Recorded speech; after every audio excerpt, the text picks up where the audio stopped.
John, tell all the men to come to the ship this afternoon.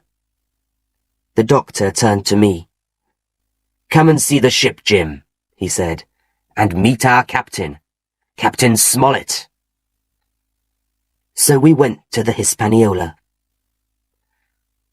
Well, Captain Smollett, said Mr. Trelawney, I hope everything is ready? Well, sir, said the captain, it is, but I'm not happy about it. I don't like the sailors. Oh, said Mr. Trelawney.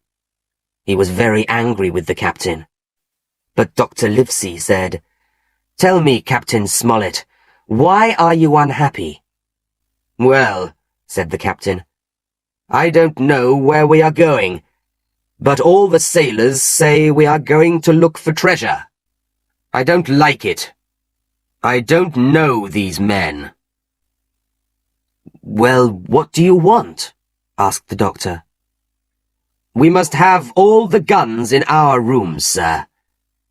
And Mr. Trelawney's men must sleep near us, not with the other sailors. And, said Mr. Trelawney, you have a map. The sailors know about it. Nobody must see that map. Right, sir, said Mr. Trelawney. We can do that. But I think they're very good men. Trelawney, said the doctor later, you have two good men, Captain Smollett and Long John Silver. I don't know about the captain, said Mr. Trelawney angrily. Then Captain Smollett found me. And you, boy, go and help the cook. We worked all night, and in the morning the ship left Bristol. The Hispaniola was a good ship, and we had good weather. The sailors all liked Long John Silver. In the old days, before he lost his leg, he was a good fighter, some of them said. He was always very good to me. Mr. Trelawney liked to give the sailors things to make them happy. There was always a big barrel of fruit for them. One night, after I finished my work on the ship, I went to get some fruit from the barrel. Everything was very quiet. I climbed inside the barrel to get the fruit. Suddenly, a heavy man sat down next to the barrel. He began to speak. It was Long John Silver. I stayed very quiet. Yes, he said. Flint was our captain. I sailed with him many times. We had one big fight. I lost my leg, and old Pew lost his eyes. I saw a lot of fighting, and a lot of treasure too. Ah, said a younger man. Flint was a bad man. And where are all Flint's men now? Most of them are here, said Silver quietly, on this ship. Old Pew's dead. And you, young man, do you want to help us? Do you want to be a pirate? Yes, I do. Good, said Silver. You're going to be a good pirate. Then a second man spoke to Long John Silver. It was Israel Hands. I don't like our captain, John, he said. Let's kill Smollett and the others. No, we must wait. We must have Captain Smollett to sail the ship, said Silver. And Mr. Trelawney and the doctor have the map. Let them find the treasure first, then we can kill them. Now, Get me some fruit from this barrel. I was very afraid, but then someone said, "Land!" Everybody ran to see the island. I waited for a minute, then I climbed out of the barrel and ran too. The ship was now quite near an island. "Does anybody know this island?" Captain Smollett asked. "I do," said Silver. "There were a lot of pirates here in the old days. That hill in the center of the island is called the Spyglass." Then Captain Smollett showed Silver a map of the island. Silver looked at the map very carefully, but it was not Billy Bones's map. It did not show the treasure. I went to Dr. Livesey. "Can I speak to you, please, Doctor?" I said. "What is it, Jim?" he asked. Then I told the doctor, Mr. Trelawney, and Captain Smollett about Long John Silver. "Most of the sailors are pirates," I said. "They want to kill us and take the treasure." "Thank you, Jim," said Mr. Trelawney. "And Captain Smollett, you were right. I was wrong. I'm sorry." "Silver is a very clever man," said the doctor. "We all liked him." "What are we going to do, Captain?" asked Mr. Trelawney. The next morning, we arrived at the island. I remembered Billy Bones's map. "I know there's a house on the island," I thought, "but I can't see it from here."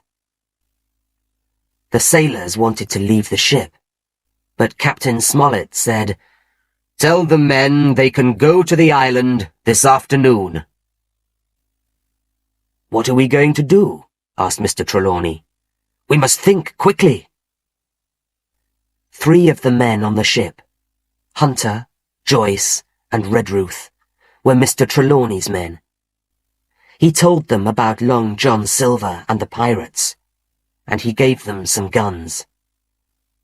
Then he spoke to the other men, the pirates. "Men," he said, "it's a hot day, and we're all tired. Take a boat and go to the island. You can come back this evening." The pirates were happier. 6 of them stayed on the Hispaniola, and 13 got into the small boats to go to the island. I quietly got into one of the boats too. We arrived on the beach, and I ran away from the pirates. Long John Silver saw me. "Jim! Jim!" he said. "Come here!" But I did not listen to him. I ran into the trees. I walked about for a time, then I heard the pirates talking angrily. There was some fighting, and 1 man died. He didn't want to help them, so they killed him, I thought. They're bad men. I ran and ran. How can I get back to the ship? I thought. The pirates are going to kill me too. I climbed the hill.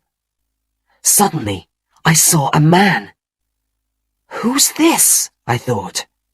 He isn't one of our men. Nobody lives on this island. I began to run back to the beach, but I was tired, and the man ran very quickly. I stopped and took out my gun.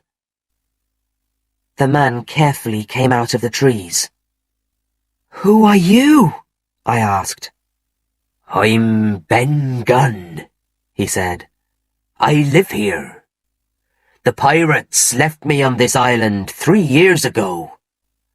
What's your name?" "Jim," I told him. "Well, Jim," he said, "I'm a very rich man. But tell me, Who came in that ship? Is it Flint's ship? No, it isn't. Flint is dead, I said. But some of his men are on the ship. Not a man with one leg. Silver? I asked. Yes, Silver, he said. Are you a friend of his? No, I'm not, I answered. And I told him everything. Is Mr. Trelawney a good man? Ben asked. Perhaps I can help him. Yes, he's very good, and I think he can help you too. Good, said Ben Gunn. But can you help me now? I asked. I must get back to the ship. I've got a little boat, he said. You can use it tonight. Suddenly, we heard the sound of guns. Listen, they're fighting, I said. We ran to the beach. We heard more guns. Then everything was quiet, and a flag went up above the trees.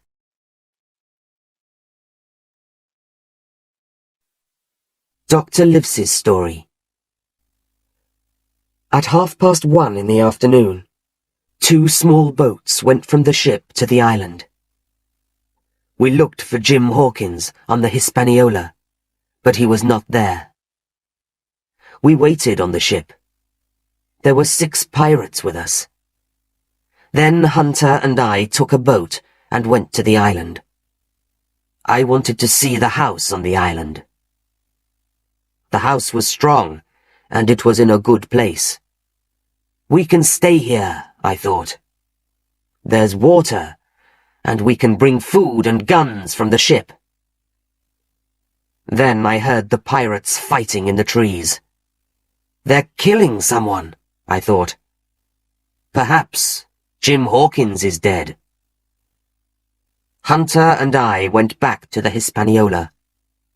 I told the captain about the house, and we started to put food into the small boat. The pirates on the ship did not hear us. Joyce and I carried the food from the beach to the house. Joyce stayed in the house with his gun, and I went back to the ship. We put more food and our guns into the small boat, and dropped all the other guns into the sea. Then Mr. Trelawney's men, Redruth and Hunter, Mr. Trelawney, the captain and I left the ship. There were 5 of us in a small boat, and we moved very slowly. Then we saw the pirates on the Hispaniola. They had the big gun on the ship. They're going to shoot at us, somebody said. We tried to go faster. Mr. Trelawney shot at the men on the ship. He hit one of them. Then the pirates on the island ran out of the trees. They began to run along the beach. Quickly, said the captain. They're going to catch us. Leave the boat. We heard the big gun on the Hispaniola behind us. We jumped onto the beach and ran. Most of our food and our guns went down into the sea with the small boat. We heard the pirates running along the beach behind us, but we ran quickly through the trees to the house. We arrived at the house and turned to shoot at the pirates. We hit one of the pirates, and the other men ran away. Then one of the pirates turned and shot Redruth through the head. Captain Smollett said sadly, "Now there are only 5 of us, and we have food for 10 days. What are we going to do?" Suddenly, we heard somebody outside. "Dr. Livesey," said Jim Hawkins. "It's me, Jim. I'm here." So then there were 6 of us.